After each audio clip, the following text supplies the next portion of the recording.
盧冠廷自爆不知母親是誰最遺憾，最後演唱會獲萬人合唱陪着你走，多謝你哋俾我人生一個畢業證書。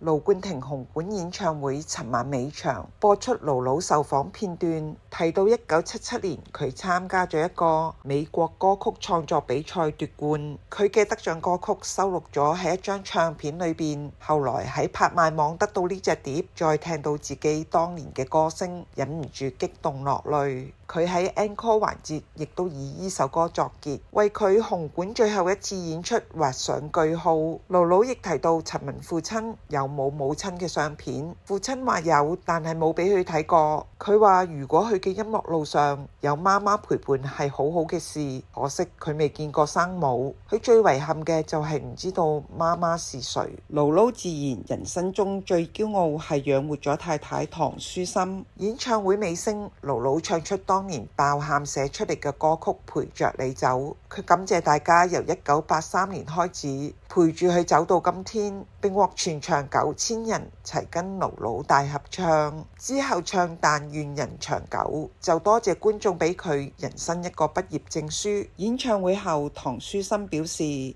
一晚變成咗盧盧嘅小歌迷，好開心可以一齊創作，好欣賞老公嘅才華，能夠做到佢老婆係緣分。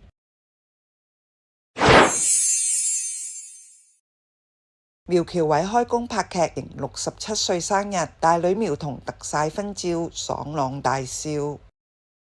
苗僑偉同埋戚美珍嘅34歲大女苗彤近日喺 IG 限時動態突然貼上多張婚紗照，照片中新娘子着嘅婚紗雖然簡約，長長頭紗拖地，配以健康膚色同埋爽朗笑容，但原來係美麗嘅誤會。苗彤隨後澄清，結婚嘅係好姊妹，唔係佢。苗僑偉一家早年已經移民加拿大，苗彤同埋細佬苗俊大學畢業之後都留喺加拿大工作。苗彤曾經做攝影師，舉辦過個人攝影展，其後轉型做演員。至於越老越型嘅三哥，有工作就會返嚟，仲由三嫂相伴照顧。三哥上個禮拜先至迎嚟67歲生日，4月至今一直忙於喺內地同埋香港拍攝新劇《重案解密》，每次外景拍攝都吸引網民拍照放上網。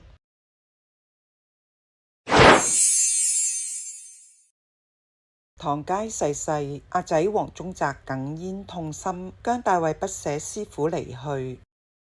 88歲著名武術指導唐佳，尋日喺佐敦從高處墮樓身亡。據了解，唐佳同太太雪梨仲有兒子同住佐敦一單位。最近雪梨因患胰臟癌需要留院接受治療。早前唐佳向兒子表示唔開心，希望同雪梨一同死去。有指唐佳原定今日到律師樓簽遺囑，而因雪梨病重影響情緒而輕生。唔少藝人同埋後輩喺社交網悼念唐佳。黃宗澤發文回憶，透露啱啱入行咩都唔識，係唐佳教佢拍打戲。佢受傷，唐佳會半夜拎藥走去佢間房幫佢捽，又好溫柔咁叫佢阿仔等等點滴，喺對方身上學識咗咩叫鐵漢柔情。黃宗澤坦言哽咽痛心，只能希望一切安好。汪明荃亦留言願佳哥一路走好，雪梨姐要保重。姜大衛就喺社交網貼上分別同張徹導演、劉家良同埋唐佳嘅舊照片，不捨留言：我呢一生最重要嘅3位師傅都已離我而去。陳敏之同胡定欣都係最記得佳哥陪雪梨姐開工，兩個人甜蜜恩愛情景，亦都會永留大家心中。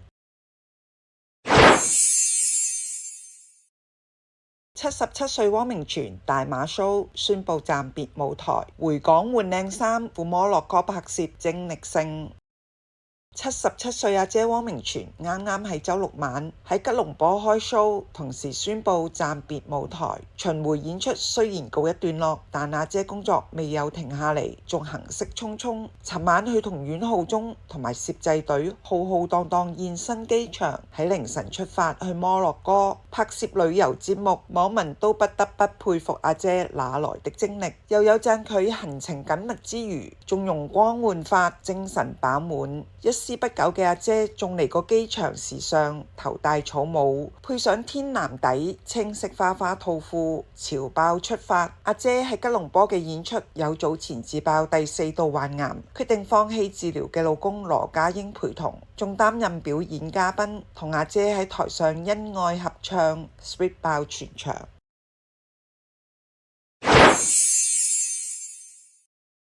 姜濤墮海獲救，稱不小心。今午出席活動，晚上飛巴黎。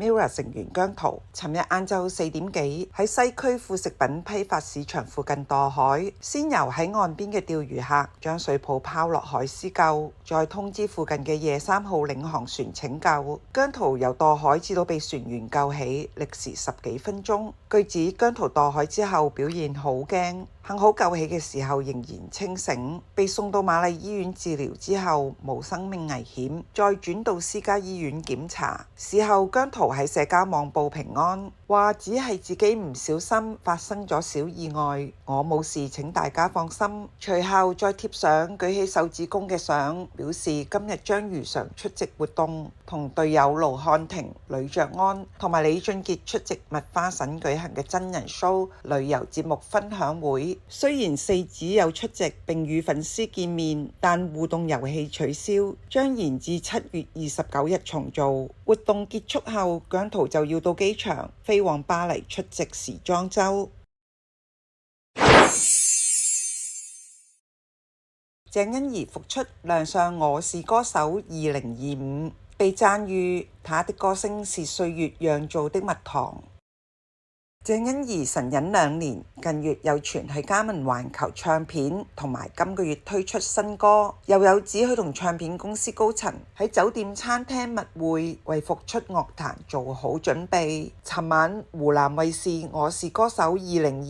節目組官宣，鄭欣宜成為本周保位歌手，將喺周五直播演出。官方微博寫道：她的歌聲是歲月釀造的蜜糖，帶着治癒的甜與成長的收穫，期待他用音樂訴說對世界的溫柔宣言。今日農曆6月初1，正係肥姐沈殿霞嘅80歲冥壽。陳淑芬同埋兒子，仲有肥姐嘅好友前往寶福山之際，陳太仲特意帶上多張肥姐同埋欣宜嘅合照，同埋欣宜近年獲獎嘅照片，向肥姐匯報愛女嘅卓越成就。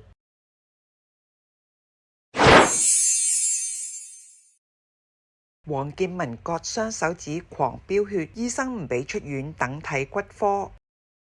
中年好聲音二唱將黃建文今日喺社交網出 po 貼出着住病人衫身在醫院裏邊嘅自拍照，同埋佢嘅手指不斷流血並滴喺洗手盆內嘅短片，仲有隻手佔住嘅紙巾都係血淋淋嘅相，好嚇人。Kitman 留言表示手指啱啱做完手術縫咗針，仲透露意外發生經過。今朝早洗完個玻璃兜，唔小心打爛咗割傷手指，洗傷口嘅時候見到傷口都幾深，塊皮都甩，狂流血，用紙巾包住隻手，即刻揾最近嘅醫院睇急症，諗住洗傷口包紮完就走得，點不知醫生要我留院，要睇骨科，冇諗過要入醫院。我話唔想入院，醫生話唔得，要等骨科醫生睇，希望快啲出院。63歲杜德偉露真面目，冇容顏焦慮，有斑有油光有毛細孔，嗌好正常。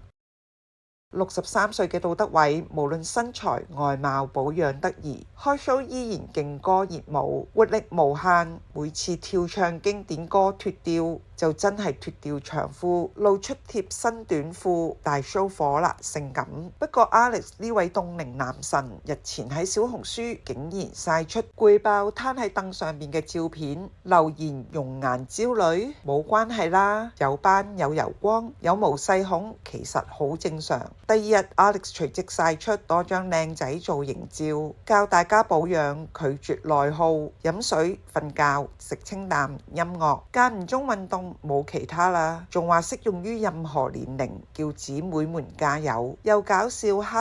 #P 個圖唔算容顏焦慮。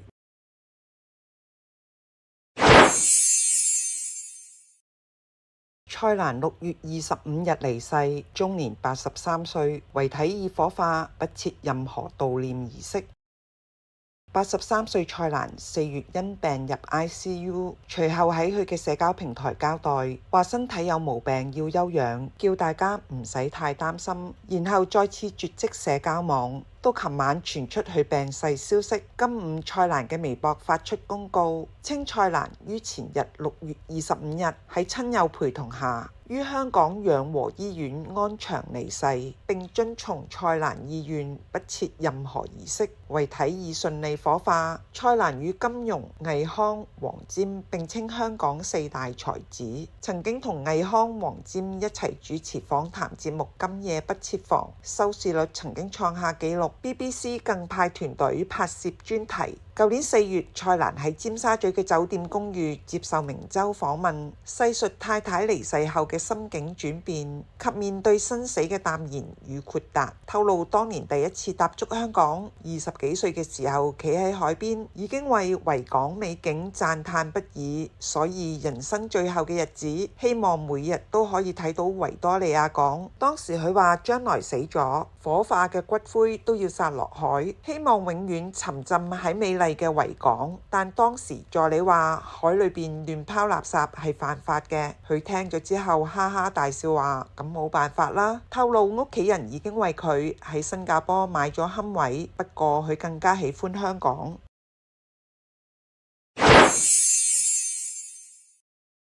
王嘉爾自嘲再休假就冇粉絲了，首次同歐陽曼成見面，互捧偶像。